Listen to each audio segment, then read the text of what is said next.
Today, everything finally comes to a head. Space Ghost rushes to save Jan and Jace from the hands of Zorak. But if Space Ghost fails in this mission, then the entire universe is at stake. This is Space Ghost number 5.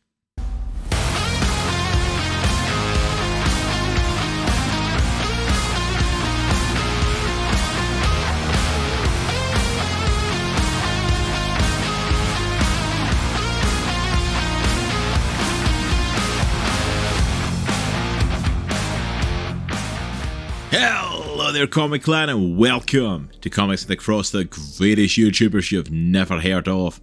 I, of course, am your host for today, Cross, and today we are checking out Space Ghost number 5, coming from Dynamite Entertainment.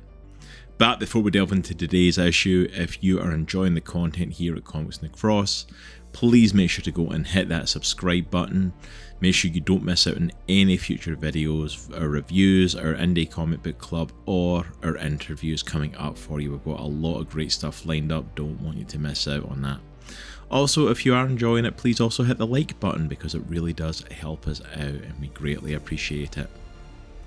Also, if you have missed our reviews on Space Ghost issues 1 to 4, go ahead and click on the card up in the corner there to check out our Space Ghost playlist and get all caught up on the previous issues in this series, as well as check out our interview with writer of Space Ghost, David Pepose, who we spoke to about a month ago.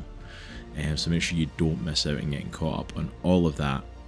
But if you're all ready and all set, let's dive into today's issue. Space Ghost number 5 is written by David Pepose, with artwork from Jonathan Law. Colours are done by Andrew Dalhouse, and lettering is from Taylor Esposito. Our issue begins on the planet Grax 3. We see some sort of police force setting up a perimeter round about the Hadron Collider, where Zorak and his acolytes have set up shop. They are refusing to breach at the moment because of the hostages that Zorak is holding currently, and are trying to process what to do next.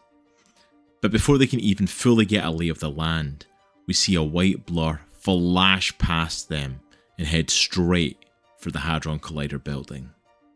Space Ghost is here, and he isn't playing around.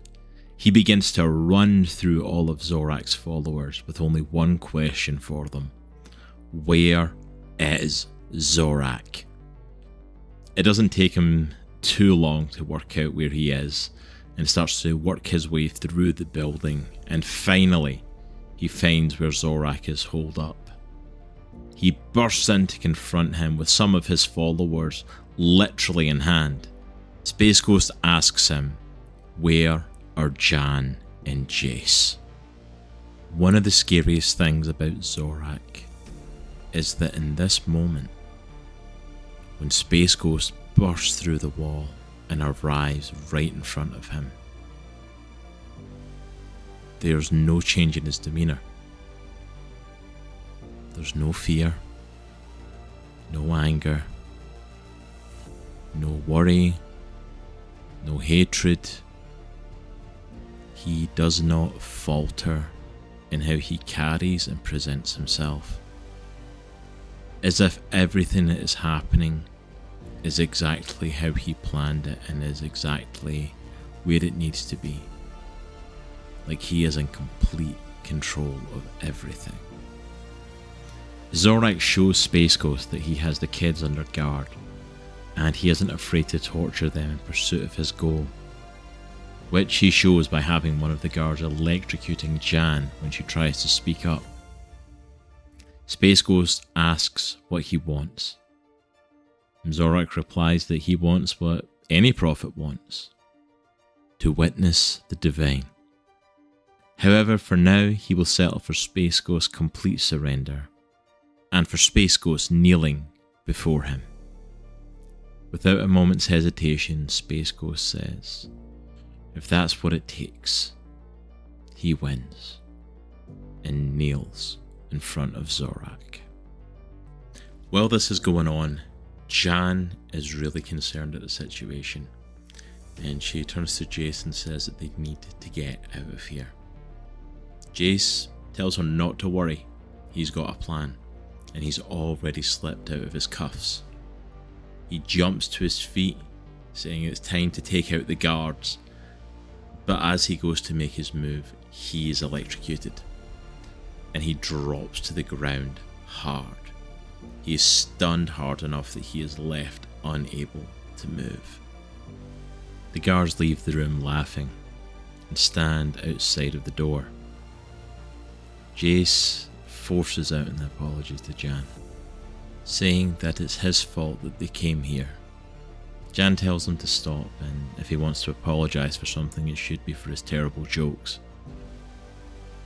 As they seem to have no chance at an escape, we see that there may still be one last glimmer of hope, as Blip the monkey is hanging on the roof outside of where they are being held. Zorak takes Space Ghost to the Hadron Collider. Space Ghost retorts to him that he didn't realise he was into theoretical physics. Zorak says that the scientists here discovered the God particle, but they couldn't even fathom the true purpose of the universe.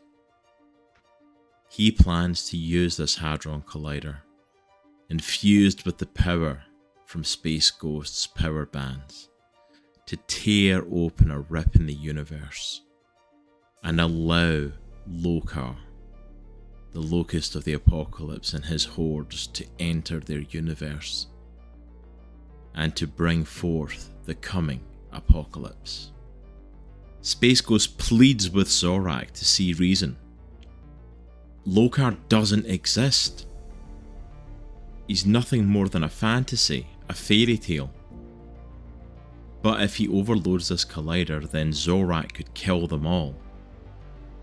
Realising that Space Ghost might need a little bit more of an incentive, Zorak instructs one of his acolytes to turn on a fan in the room where Jan and Jace are being held. It turns on and begins to suck out all of the oxygen in the room. Left with no other choice, Space Ghost fires his powered bands straight into the Hadron Collider, using their power to give it the much needed boost to pull off the plan that Zorak has been waiting to pull off. Space Ghost looks to him and says that if this does end up killing them, then at least he's going to take Zorak out with him. While this is going on, however, Blip the monkey springs into action, takes out the guards that are watching Jan and Jace, and opens the cell door. All three of them gear up and rush to the Hadron Collider in order to help Space Ghost and hopefully stop him in the nick of time and stop whatever Zorak is trying to do. They get there and battle with Zorak and his acolytes, allowing Space Ghost to stop putting his energy into the Hadron Collider and start fighting back. However, it seems like the Collider has already gotten all of the power that it needs, and a massive tear opens in the middle of the room, and Lokar, locust of the apocalypse, begins to emerge. They begin to battle with Lokar and his hordes, as all of his hordes come flooding out of the tear in reality. They quickly realise that if these creatures get out of here, then the whole universe is at risk, and they will all be devoured. There's only one course of action to stopping it, and that's to close the tear back up. Space Ghost uses his band's energy to begin closing the tear, knowing there's a chance that it could kill him. Zorak realises what is happening and pulls a blade out to attack Space Ghost, intending to ensure the prophecy comes to pass. Zorak slashes Space Ghost, but before he can get a second attack in, he is shot in the back. Space Ghost has to focus on closing the tear and is unable to save Zorak before he falls through the tear himself. With the tear closed, we find out that it was Jace who shot Zorak. He is left stunned and in shock. Space Ghost attempts to talk to him and comfort him, and tells him that he saved his life. And not only that, but Jace helped save the entire universe from being destroyed. This seems to do very little to help him out, as Jace is left feeling less than heroic and wishes that he could believe that he had done some good here. And the issue comes to a close with Jace removing his mask and telling Space Ghost that he can't do this anymore. He quits. What a phenomenal ending to this two-parter, with Space Ghost facing off with Zorak. I honestly thoroughly enjoyed this. This was a really great finale and a really great ending to this first kind of major story arc, or at least it feels like the ending to that. We do know from our conversation with David Pepose and from David also posting on social media that this is not the end of the series. We are not done with it yet. This has got at least 12 issues in it, if not more, if it gets renewed and continued. So we are only like at the halfway point of this story so far. And I'm grateful for that, because as much as this would be a great end of the first story arc and, you know, a place to wrap it, I really want to see where we go from here, and explore what happened at the very end there with Jace. Before I get into that and speculation for what's to come, I definitely just want to shout this story out. Zorak was definitely a worthy threat. He was a phenomenal threat, and I kind of love the moment of Lokar actually started to come through, and almost like Zorak is finally, what's the word I'm looking for? It's like not justified, but it's like he's finally given his the word's escaping me, but he's finally shown that his beliefs were true. He's not quite the madman in terms of his beliefs.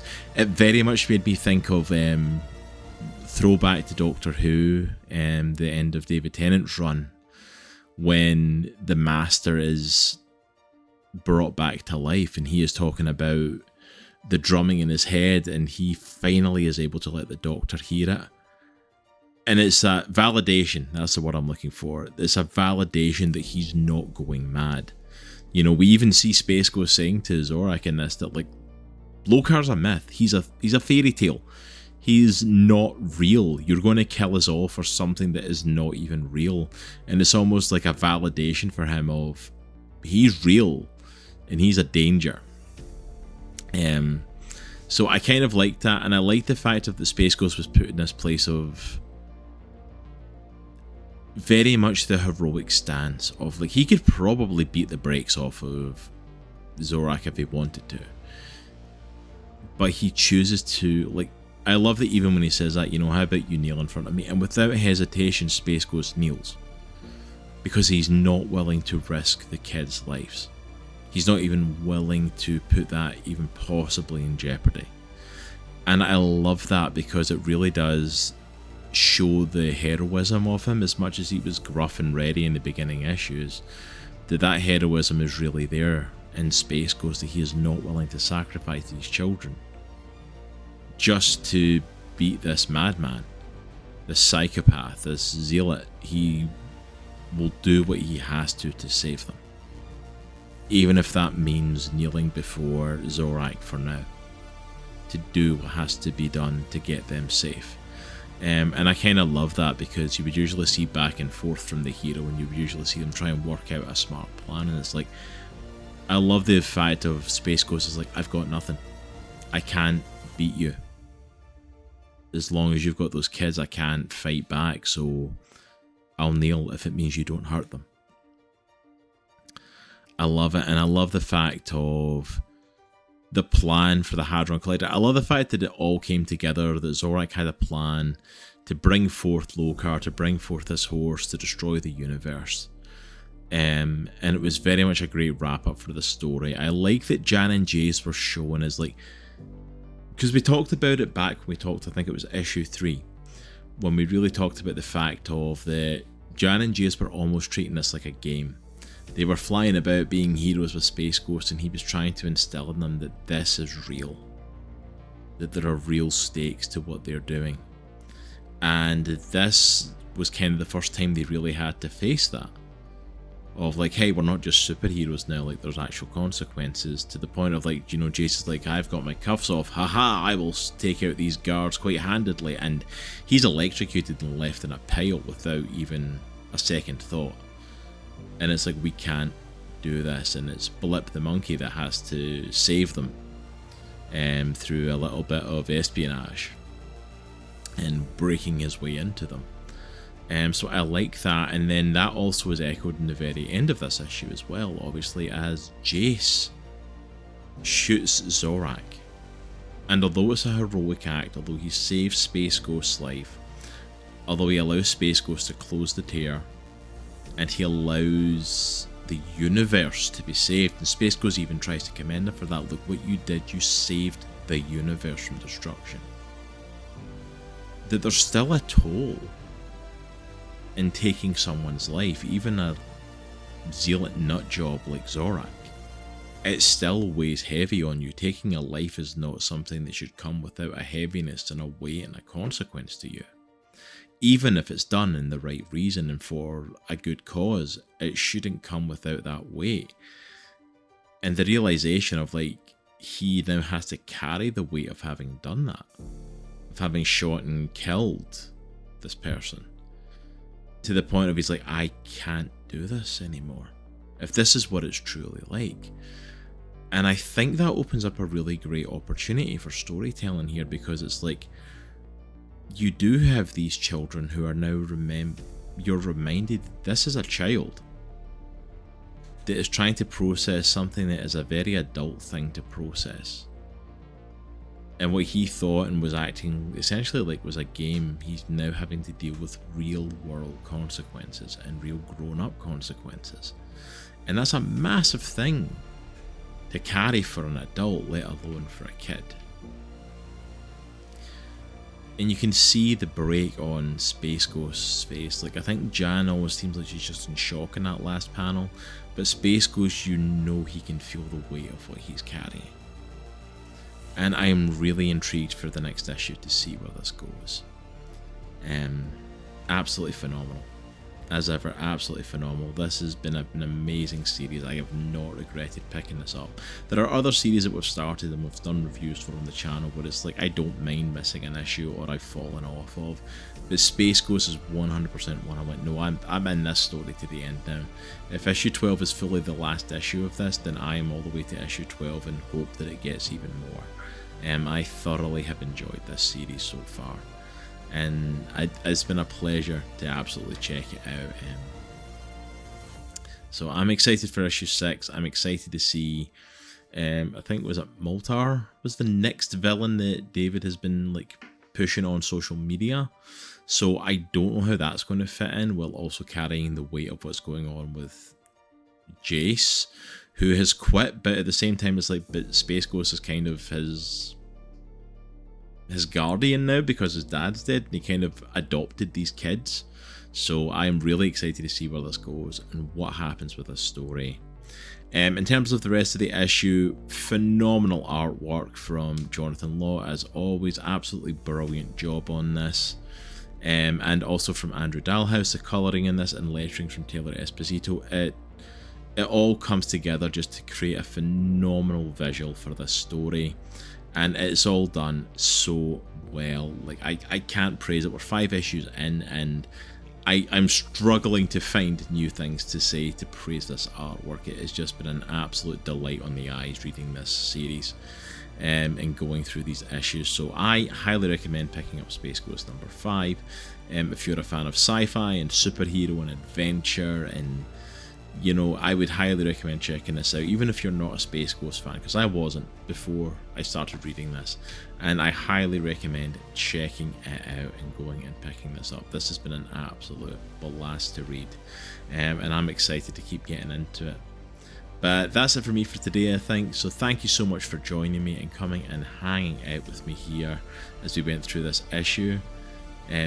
Make sure as well, we are over on Patreon, so if you want to support what we're doing here at Comics in the Cross and get early access to all of our videos as well as our videos from the gaming channel and the tabletop channel, then go ahead and support us over on Patreon. You'll get access to all of that stuff early and even some exclusive Patreon content and behind the scenes information, all for just as little as $2 a month. So if you want to do that and support us even more, we greatly appreciate it. But that is not a you have to go and do it, so don't feel the need to rush over there. All of our content comes onto YouTube eventually.